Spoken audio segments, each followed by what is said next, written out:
Samajwadi party के समाजवादी चिंतक दीपक मिश्रा जी आए। आज हम दीपक मिश्रा जी के विचारों को साझा करेंगे, जानने की कोशिश करेंगे कि आज से जो शंखनाद समाजवादी पार्टी ने गोरखपुर और गोरखपुर के जो आसपास के विधानसभा क्षेत्र हैं उसके लिए जो शंखनाद किया है, क्या रणनीति अपनाई है समाजवादी पार्टी ने, उस पर हम विस्तार से बात करेंगे। स्वागत है सर आपका।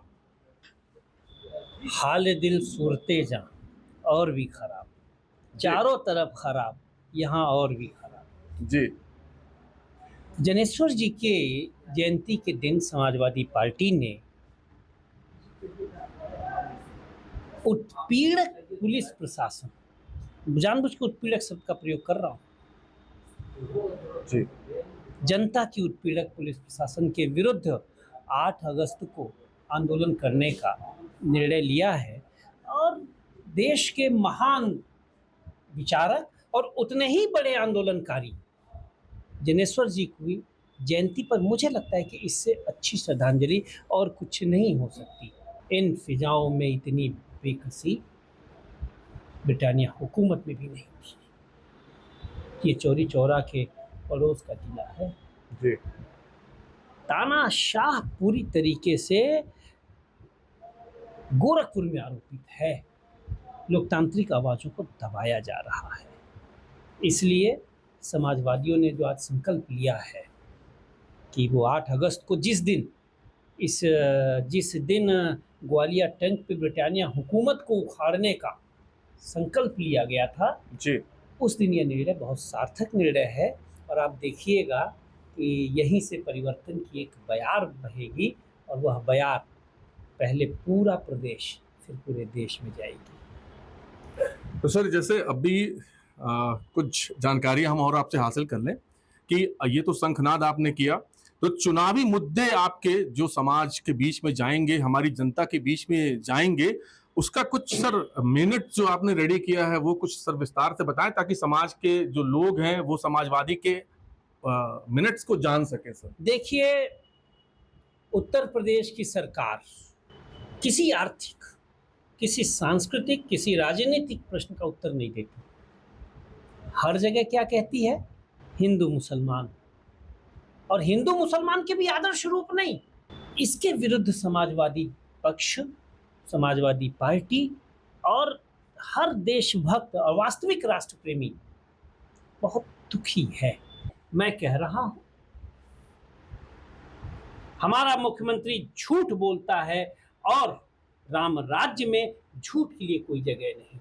मुख्यमंत्री जी के नियंत्रण में यहाँ की पुलिस और यहाँ का प्रशासन नहीं है।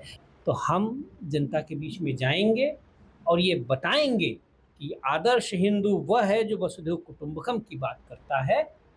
आदर्श हिंदू वह है जो कृष्ण की उस बात में आस्था रखता है जिसमें कृष्ण कहते हैं समम सर्वेषु भूतेषु तिष्ठन्ति परमेश्वरम, सब में ईश्वर को देखो।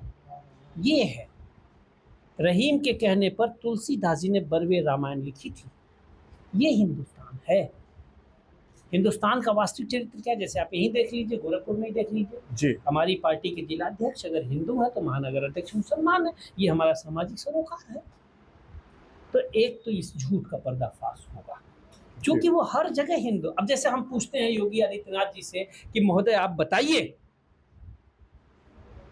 कि हमारे उत्तर प्रदेश पे प्रति व्यक्ति कर्ज आज 37,000 रुपए से ज्यादा क्यों है? जब आप आए थे तब तो 16,000 रुपए से भी कम था।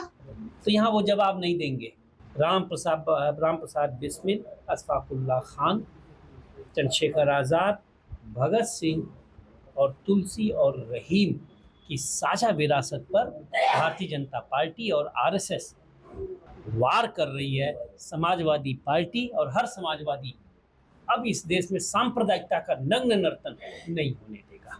सर अभी आपने कहा भगवान श्री कृष्ण का ये प्रदेश है, भगवान राम का प्रदेश है, सनातन पे सबसे ज्यादा प्रहार भारतीय जनता पार्टी करती है। सर एक सरजुल इमाम का आपने स्टेटमेंट सुना होगा, तो सरजुल इमाम साहब ने कहा कि भगवान कृष्ण भी मुसलमान थे, भगवान कृष्ण हिंदू नहीं थे और सांप्रदायिकता की। पहली बात, जी सर, आप जिन महोदय का नाम ले रहे हैं, हाँ जी सर, वो उनका समाजवाद से और समाजवादी पार्टी से जी कोई सरोकार नहीं है। दरअसल भारतीय जनता पार्टी ने कुछ एजेंट पाल रखे हैं जी जो उनके इन इश्यूज को आगे बढ़ाते रहें। जी। तो सर ऐसा है क्या कि अवधेश प्रसाद जी जो समाजवादी पार्टी के सांसद है वो भी भाजपा के एजेंट है? अवधेश जी ने क्या ऐसा भी बयान दे दिया जो सनातन के सर विरोध वो में भी है? जाकर राम मंदिर में पप्पू यादव जी के साथ जो कृत्य किया वो सबने देखा है सर। वहां सर सनातन चोरी किसी संत ने की थी क्या सर वहां पे? बिल्कुल नहीं की। तो फिर ये जो ड्रामा वहां समाजवादी पे, पार्टी के महासचिव रामगोपाल यादव जी का बयान भी तो यहाँ रेखांकित करना चाहिए। हाँ नहीं वो मैं कह रहा हूँ फिर जी। तो महासचिव पार्टी का कौन है? नहीं वो है सर। कौन है? क्या वहाँ अखिलेश जी मौजूद थे? तो सर आपका शायद कहने सबसे बड़ी जी बात देखिए दो चीजें हैं। जी अब जो हमारे सांसद जी हैं, बुजुर्ग व्यक्ति हैं, हाँ हाँ भले व्यक्ति हैं, हाँ हाँ उधर से गुजर रहे थे। उन्हें जी लगा कि ये तो चंदा चोरी जी के सवाल पे प्रदर्शन हो रहा है। हम्म आप देखिए वो तुरंत आगे आते हैं, हम्म तुरंत पीछे हटते हैं। जी हमारा मुख्यमंत्री तो पूरे पूरे देश में हमारे जिले का नाम घटा रहे हैं झूठ बोलकर। तो एक चीज बताएं सर कि जैसे राम से दूरी और राम मजबूरी किसकी सर दूरी? हमें सर बताएं नहीं ना। नहीं मैं पूछ रहा हूँ सर कि राम से दूरी और नहीं, राम बच्चे में मजबूरी किसकी दूरी? नहीं बस पूछ बड़ा आ रहा हूँ सवाल सर। में नहीं सवाल आप अधूरा नहीं होना नहीं नहीं चाहिए, तो सवाल जवाब भी अधूरा ही मिलेगा नहीं ना। सर सवाल हम पूरा ही करेंगे। किसकी दूरी, किसकी मजबूरी? सर हम कह तो रहे हैं सर हम पूरा सवाल पूछ रहे हैं कि जो आपकी सहयोगी पार्टी है कांग्रेस उसने राम के अस्तित्व पे ठीक है सवाल खड़ा किया। वो हलफनामा डाले कि राम कांग्रेस पार्टी का हलफनामा नाम है सर। बताइए ना सर। यही तो मैं कह रहा हूँ, भाजपा और आरएसएस ने जी। झूठ को इस तरीके से प्रक्षेपित कर दिया है कि जब कोई सच बोलता है तो झूठा नजर आता है। लड़ाई यह भी है, वैचारिक गुलाम बना दिया गया। मैं पूछ तो रहा हूँ, मैं कांग्रेसी नहीं हूँ, हाँ हाँ फिर भी मैं पूछ रहा हूँ किसने हलफनामा दिया कि राम झूठे हैं? आपको इसके साथ दो तथ्य बताऊं आपको। बताइए आप सर। बताइए कांग्रेस के सबसे बड़े नेता अब तक के कौन हुए? आप पंडित जवाहरलाल नेहरू, उनसे भी बड़े कौन? महात्मा गांधी जी। बस महात्मा गांधी ने राम राज की धारणा को आजादी की लड़ाई से जोड़ा। जी फिर इन सवालों पे आप बात ही क्यों करते हैं? बात ये न करिए कि रहीम और तुलसी ने मिलकर इस देश में राम नाम की बयार को फैलाया था। जी। रहीम और तुलसी से बड़े कोई हो गए क्या? कांग्रेस में कौन है जो महात्मा गांधी से बड़ा है? महात्मा गांधी रामधुन गाते थे, वैष्णव जन तेने कहिए प्रीत पराई जाने रहे। और उनकी हत्या किसने की? एक उदार और अच्छे हिंदू की हत्या एक कट्टर और सांप्रदायिक हिंदू ने की। किसी अंग्रेज की गोली ने नहीं मारा था गांधी को। बाद में पढ़िए माउंटबेटन का बयान, थैंक्स गॉड हम बच गए, वरना हम दुनिया में कलंकित होते। आज भी लड़ाई उदारता बनाम कट्टरता है। एक तरफ उदार हिंदू, अच्छे हिंदू, सच्चे हिंदू जो वसुधैव कुटुंबकम में बात करते हैं, जो कृष्ण के उस कथन में यकीन करते हैं समम सर्वेषु भूतेषु तिष्ठति परमेश्वरम। एक तरफ संकीर्ण हिंदू, संकुचित हिंदू, गंदे हिंदू जो नफरत की बात करते हैं, जो रहीम और तुलसी की दोस्ती जिनकी आंखों को खटकती है, अशफाकुल्ला खान और बिस्मिल की दोस्ती जिनकी आंखों को खटकती है। मैं नाम इसलिए बड़े ले रहा हूँ कि नज़ीर हमेशा बड़े होते हैं।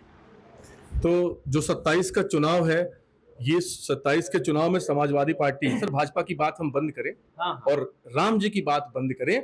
समाजवादी पार्टी का राम जी का प्रकरण बंद करके भाजपा की हम कोई बात नहीं करते हैं। समाजवादी पार्टी का बिल्कुल सीधा सा संदेश और उद्देश्य बताइए सर।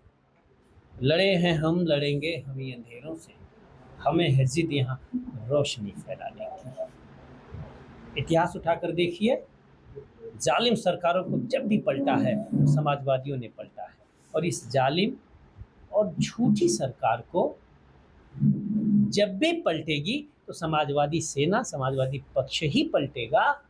और मुझे लगता है कि 27 का चुनाव भाजपा के लिए वाटरलू होगा। 27 में उत्तर प्रदेश का रण जी भाजपा बुरी तरीके से हारेगी, समाजवादी पार्टी की सरकार बनेगी। बहुराष्ट्रीय कंपनियों के इशारे पर इस देश की संपत्ति को बेच रही है समाजवादी पार्टी की सरकार। 27 में 100% बनना तय है। और ये मैं लगभग 2/3 उत्तर प्रदेश की गलियों और गांव की खाक छान कर कह रहा हूँ। सर आरक्षण जो है, आपने कहा कि हम सभी वर्गों के चेहरे पे मुस्कान देखना चाहते हैं और मुस्कान देने की कोशिश करेंगे। जी तो आरक्षण जो इतना बड़ा एक कारण बन गया है सर, बहुत सारे बच्चों की मुस्कान छीनने का, तो उस पे सर समाजवादी का क्या विचार है आरक्षण को लेके? जी जब आरक्षण बीपी सिंह सरकार ने लागू किया था, जी उसमें पूज्य जनेश्वर जी मंत्री थे। जी कुछ लड़के चाकू लेकर उनके यहाँ पहुंचे या उनको कुछ मारने की कोशिश की। इनके सिपाही ने कहा कि आप बाहर मत जाइए, लड़कों के हाथ में चाकू वाकू है। इन्होंने कहा नहीं, जनेश्वर बच्चों से डरेगा, जनेश्वर बच्चों से बात करेगा, उन्हें समझाएगा। मैं था, उसका साक्षी हूँ। जी जनेश्वर जी बाहर आए और जानते हैं क्या बात कही? पिछड़ों को मजबूत करने की जिम्मेदारी किसकी है? आप यदि 1000 रुपये कमाते हैं और आपका भाई अगर 1 रुपये भी नहीं कमाता है, तो आप क्या करेंगे? आप उस कमाई से नहीं 500 तो कम से कम 300 तो देंगे, हाँ जी 400 तो देंगे। जी यही करना चाहिए हमारे प्रदेश के हर सशक्त व्यक्ति को। जी है इसलिए तो जो बच्चे, जो साथी आरक्षण पे सवाल खड़ा कर रहे हैं, उनसे आग्रह है कि वो ऐसे सवालों पे बचें और देश की सोचें, राष्ट्र की सोचें, समाज की बेहतरी की सोचें। ठीक है सर, बहुत बढ़िया लगा आपसे बात करके। ये विचार थे हमारे समाजवादी चिंतक दीपक मिश्रा जी के, और एक शंखनाद, एक आज जो आह्वान किया गया है 27 में भाजपा की सरकार को बदलने का, और आज से समाजवादी का ये संकल्प शुरू हो रहा है। आगे आगे देखिए अभी कौन से और गुल खिलने हैं, क्या ये रण किस तरीके से बलिदान मांगेगा, और Samajwadi party, Bahujan Samaj party, Bharatiya Janata party इस रण में कौन कौन से पैतरे अपनाएगी आने वाले समय पे, समय पर हम आपको इसकी जो हकीकत है वो बताते रहेंगे, दिखाते रहेंगे। आज के लिए बस इतना ही, धन्यवाद।